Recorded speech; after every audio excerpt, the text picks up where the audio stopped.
Hey, what's up guys, this is Guy495 here reviewing EPAuto's portable air compressor or tire inflator. For those of you interested, I did make an unboxing video a while ago. The link will be in the description for you guys to check it out. So this little tiny air compressor is meant to pump up your small car's tires and keep your spare tire properly inflated. What it's not meant to do is pump up any large cars like trucks and anything bigger, and it's also not meant to be used for long periods of time. In fact, it also warns you to not run it for longer than 10 minutes, so you should let it rest for a little bit after 10 minutes before running it again to prevent any overheating issues.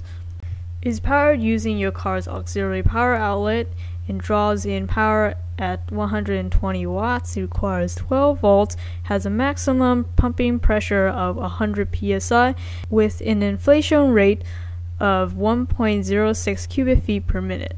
The inflation tube is not just plastic like others in this price range, but rather slightly reinforced and also wrapped around neatly around the body, which is really nice. And on the bottom it has 4 little rubber feet so it wouldn't scratch any surface that you put it on. The power cord has a built-in fuse, so that's a very good safety feature. And the length of the cable is approximately 8 to 9 feet long, which was sufficient for my uses, and it should be no problem for you to reach all the way to your rear wheel like I did. This compressor also throws in a few extra stuff. It has an extra fuse, 2 cone adapters, as well as a ball pump adapter. So now I'm going to walk you through how to use this air compressor. It's very easy to do, but make sure you give the instruction manual a quick read before you do this. The very first thing you absolutely have to do is make sure that the pump is off when you insert it. Next, remove the valve cap from the tire that you want to pump up and go ahead and attach the compressor tube and make sure to screw it on tightly. And at first you will hear a little air leakage, but make sure that that sound goes away to ensure that you have a good seal. Once the compressor tube is properly connected to the valve, you can go ahead and turn on your engine, not just to on, but actually start your engine, and then plug in the power cord to the car's auxiliary power. At this point, you should see that the LED on the air compressor is on. I couldn't find a way to turn it off if I didn't want it on, but it's really not that big of a deal. And the LCD should be on and showing a number. You can use the middle button to switch between the units. So by default it shows PSI, but you can also have it in bar as well as kilopascals and kilograms per cubic centimeter.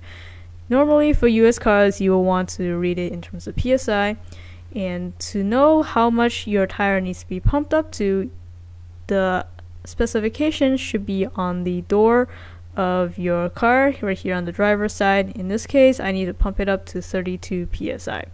So none of my tires right now are deflated, but my rear tire here is just a little bit under that amount. So let's go ahead and use the plus button here to change it up to 32 psi. You know that you are setting the pressure and not just reading the actual pressure currently in the tire when the number is blinking on the screen. So once you have the number set, now is when you turn the switch on the pump to on. And the pump will start and it will automatically stop once it hits that set pressure. And again, you want to make sure that this thing doesn't run for more than 10 minutes at a time, otherwise you could have overheating issues.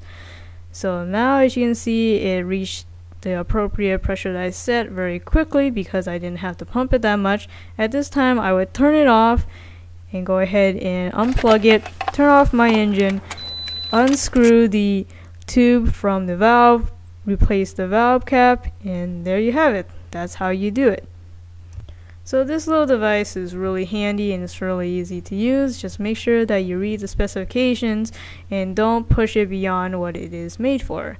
So again, don't run it for long periods of time. If it starts to make a ridiculous amount of noise or it gets really hot, turn it off and let it rest. So I would definitely recommend this little air compressor. I think it's built quite well compared to other competitors in this price range, and it's real compact, so I can just keep it in this little carrying pouch that it comes with and just put it to the side of my trunk and forget about it until I need to use it. So definitely something I would recommend picking up.